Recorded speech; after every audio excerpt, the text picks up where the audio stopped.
ஆன்மீகம் பரிகாரம் சேனல் நேயர்கள் அனைவருக்கும் வணக்கம். இந்த பதிவில் முதல்ல நான் சொல்லணும்னு ஆசைப்படுறது என்ன அப்படின்னா, வரக்கூடிய ஜூலை மாதம் 12ஆம் தேதி புதன்கிழமை அன்றைக்கி காலையில் நான் ஈரோடு வரப்போகிறேன். ஒரு ஃபங்க்ஷன். அங்கே என்னென்னா, ஒரு parlour, Toni and Guy parlour opening. So அது பக்கத்தில் திண்டல் முருகன் கோவில்னு இருக்குது. அதனால் நான் அந்த திண்டல் முருகனையும் பார்த்துட்டு இந்த டோனி அண்ட் கை ஷோரூம், இவங்க யார் அப்படின்னா வெளி மனிதர்கள் இல்லை. இந்த டோனி அண்ட் கை ஷோரூம் ஆரம்பிக்க பேர் நிவேதா அப்படிங்கிற பேர், அவங்க ஹஸ்பண்ட் பேர் தினேஷ். ஸோ இந்த நிவேதா நான் வளர்த்த குழந்தை. அவள் ஸ்கூல் படிக்கிறதுலேருந்தே நான் வளர்த்து, அவள் காலேஜ் படித்து, அவள் கல்யாணம் ஆகி ஒரு குழந்தை இருந்து இன்றைக்கி ஒரு ஸ்டுடியோ ஓப்பன் பண்ணி, அம்மா நீங்கள் வரணும், நீங்கள் உங்கள் கையால் தான் இதை ஓப்பன் பண்ணி எனக்கு கொடுக்கணும்னு சொல்லி கேட்டால். ஸோ என்னுடைய மகளினுடைய ஒரு ஷோரூம் அப்படின்னு தான் நான் சொல்லுவேன் நான். அதனால் ஈரோடு மக்கள் அங்கே இருந்தீங்கன்னா கண்டிப்பாக அங்கே வாங்க. இந்த டோனி அண்ட் கை ஷோரூம் எங்கே இருக்குன்னா, திண்டல் முருகன் கோவிலுடைய பேக் சைடு அண்ட் சைத்தன்யா ஸ்கூலுக்கு ஆப்போசிட் தான். ஸோ நீங்கள் அங்கே வரும்போது புதன்கிழமை காலை அங்கே நான் இருப்பேன். ஸோ இது அவளுக்காக நான் வர்றது. ஸோ மக்கள் நீங்கள் அங்கே வந்தீங்கன்னா அப்படியே உங்களையும் நான் நேரில் பார்க்கலாம் அப்படிங்கிற ஒரு ஆவல் தான். ஸோ யார் யாருக்கு முடியுமோ ஈரோடு அண்ட் ஈரோடை சார்ந்த மக்களை கண்டிப்பாக அங்கே பார்க்கக்கூடிய ஒரு சந்தர்ப்பம் எனக்கும் கிடைக்கும். ஆன்மீக பரிகார நேயர்கள் அனைவருக்கும் அன்பான வணக்கங்கள். இன்றைக்கி நம்ம அஸ்ட்ராலஜர் பாரதி ஸ்ரீதர் மேமை பார்க்க வந்திருக்கோம். நிறைய விஷயங்கள் தெரிஞ்சுக்க போகிறோம். வணக்கம் மேம். வணக்கம் வணக்கம். எப்படி இருக்கீங்க? நல்லா இருக்கேன் மேம். நீங்கள் எப்படி இருக்கீங்க? நல்லா இருக்கேம்மா, நல்லா இருக்கேன் மேம். ஆக்சுவலாக ஃபஸ்ட்டு ஒரு விஷயம் நான் உங்ககிட்ட கேட்டுடுறேன். என்னென்னா, இப்போ நம்ம லாஸ்ட்டாக ஒரு வீடியோ போட்டிருந்தோம். அந்த வீடியோவில் நீங்கள் ஒரு பரிகாரம் சொல்லியிருந்தீங்க. அதில் கடலில் கொண்டு போய் நீங்கள் வஸ்திரங்கள்லாம் விட்டுருங்க, நம்ம அந்த தோஷங்கள்லாம் நீங்கட்டும் அப்படிங்கிறதுக்காக சொல்லியிருந்தீங்க. அதில் நிறைய பேர் கமெண்ட்ஸ் போட்டிருந்தாங்க, நீங்கள் கடலில் கொண்டு விட சொல்லி கடலை பொல்யூட் பண்ணிடுறீங்க அப்படின்ற மாதிரி. அதுக்கு உங்களுடைய கருத்து என்ன மேம்? ஆமாம், நானும் படித்தேன் அந்த கமெண்ட்டை. தேங்க்யூ. நான் உங்களை தப்பு சொல்லலை. ஒரு சோஷியல், இப்போ நானுமே I am very particular about the ecosystem and every thing. But நம்ம சாஸ்திரங்களில் சொன்ன விஷயங்கள், இப்போ ஒரு மனிதன் இறந்துட்டான் அப்படின்னா ஹஸ்தியை கொண்டு போய் கடலில் தான் நம்ம கரைக்கிறோம். நீங்கள் வாரணாசியெல்லாம் போய் பார்த்தீங்கன்னா இப்போ தான் அது க்ளீன் பண்ணியிருக்காங்க. ஸோ நம்மளுடைய சம்பிரதாயத்தில் நம்ம நீருக்கு நிறையா ஒரு மகிமையை நம்ம கொடுக்குறோம். ஸோ நம்ம போய் கடலில் பொல்யூட் பண்ணணும் அப்படிங்கிறது இல்லை. அதில் நிறைய உயிர் வாழ் இனங்கள் எல்லாம் இருக்குது. என்னுடைய ஒரு சின்ன கேள்வி என்னென்னா, இந்தியாவில் மட்டும் இல்லை, உலகத்தில் நிறைய இண்டஸ்ட்ரீஸ், நிறைய இடங்களில் பார்த்திங்கன்னா கழிவுப் பொருட்களை கொண்டு போய் கடலில் விட்டாங்க. இப்போ சமீபத்தில் நீங்கள் பார்க்கலாம், எண்ணூரில் ஏதோ ஒரு எண்ணெய் கசிவோ ஏதோ ஒன்று கப்பல்லிருந்து கசிஞ்சதா ஏதோ, எவ்வளோ மீன்கள் செத்து போய் இருந்தது. ஸோ எனக்கு நீங்கள் கமெண்ட் போட்டவங்க அந்த இடத்துல போய் ஏதாவது ஒரு விஷயத்தை நீங்கள் எடுத்து பேசியிருக்கலாம், இல்லை கவர்மெண்ட்டுக்கு ஏதாவது நீங்கள் எடுத்து சொல்லியிருக்கலாம். இப்போ நான் ஒரு சோஷியல் ரெஸ்பான்சிபிலிட்டி இருக்குது, நீங்கள் பப்ளிக்கில் நீங்கள் எப்படி இருக்கீங்கன்னு எனக்கு நீங்கள் சொன்னீங்க. Thanks for that. பட் நீங்கள் அந்த ஏதாவது ஒரு விஷயத்தில் உங்களுடைய பங்கு ஏதாவது எடுத்துக்கிட்டிங்களா? அண்ட் உங்களுக்கு தெரியும் ஸ்டெர்லைட்னால எவ்வளோ போராட்டங்கள் நடந்தது, எவ்வளோ. பட் ஐ டோன்ட் திங்க் உங்களை மாதிரி பீப்புள் எங்களுக்கு ஒரு கமெண்ட் போடும்பொழுது சோஷியல் ரெஸ்பான்சிபிலிட்டியில் கழிவு பொருட்களை கடலில் கரைச்சி, இல்லை கடலில் இன்னும் வேஸ்ட் எல்லாம் விட்டுட்டு எத்தனையோ உயிர் இனங்கள் இறந்து போகிறத நம்ம பார்த்துட்டு தான் இருக்கோம். ஸோ சம்பிரதாயப்படி ஏதாவது ஒரு விஷயத்தை நம்ம போய் நம்ம ஆடைகளையோ இல்லை நம்ம பண்ணுற பூக்கள், நம்ம காஞ்சு போன பூக்களோ இல்லை சுவாமிக்கு போடுற பூக்களோ நம்ம போய் கடலில் விடுறதுல தப்பே கிடையாது. இன்ஃபேக்ட் கோவிலெல்லாம் பார்த்திங்கன்னா இறைவனுக்கு சுவாமிக்கு எல்லாத்தையும் போட்டுட்டு குப்பையில் கொண்டு போய் போடுறாங்க. அது பாவம் தானே. நம்ம மக்கி போய் நம்ம எத்தனையோ ஒரு ஃப்ளட்டு வருது, எத்தனையோ ஊர்கள், எத்தனையோ மக்கள் எல்லாம் தண்ணியில் போகிறாங்க எல்லாம். ஸோ கடல் அப்படிங்கிற ஒரு விஷயம் நம்மளை அழிக்கும். என்றைக்காக இருந்தாலும் இந்த உலகம் தண்ணியில் தான் போயாகணும். அதனால் நம்ம பண்ணுற ஒரு சின்ன சின்ன விஷயம், இப்போ ராமேஸ்வரம் போய் பாருங்கள், மற்ற இடங்கள்லாம் போய் பாருங்கள், எவ்வளோ துணிங்களாம் அங்கே போட்டுட்டு தான் இருக்காங்க. அதனால் இந்த ஒரு விஷயம் எனக்கு தெரிஞ்சு மாறுமா அப்படின்னா மாறாது. அண்ட் கடலில் விடுறதுனால கடலை நம்ம பொல்யூட் பண்ணுறோம் அப்படிங்கிறது இல்லை. நம்ம தர்மத்தில் சம்பிரதாயத்தில் என்ன சொல்லியிருக்காங்களோ அதை தான் நம்ம சொல்கிறோம். So thanks for that. But என்கிட்ட இவ்வளோ அக்கறை எடுத்து பண்ணவங்க, நீங்கள் வந்து எவ்வளவோ இண்டஸ்ட்ரீஸும் கடலில் வந்து எவ்வளவோ பொல்யூட் பண்ணுறாங்க.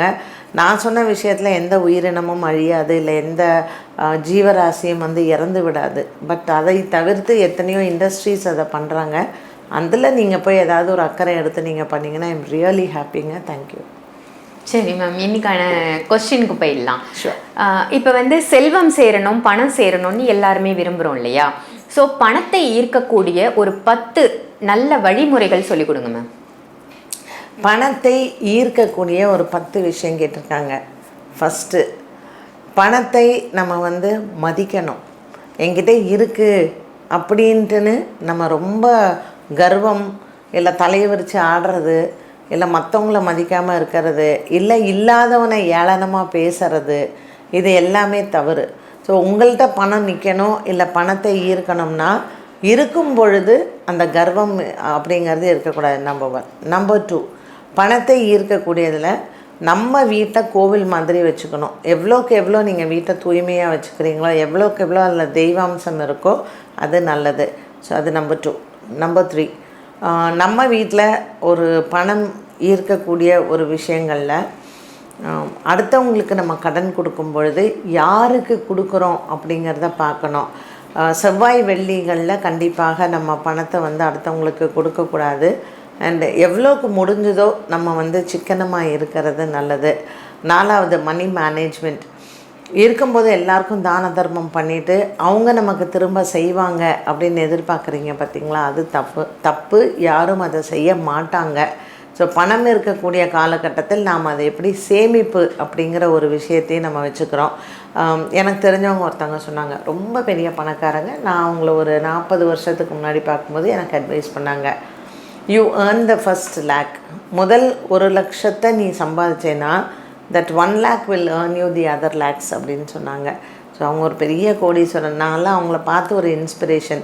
எப்படியாவது 1 லட்ச ரூபாய் நான் சம்பாதிச்சு நான் அதை சேர்த்து என் பேங்க்கில் நான் போடணும். அந்த 1 லட்சம் நீ சம்பாதிச்சு போட்டுட்டேன்னா அது உனக்கு அடுத்த லட்சங்களை சம்பாதித்து கொடுக்கும் அப்படின்னு.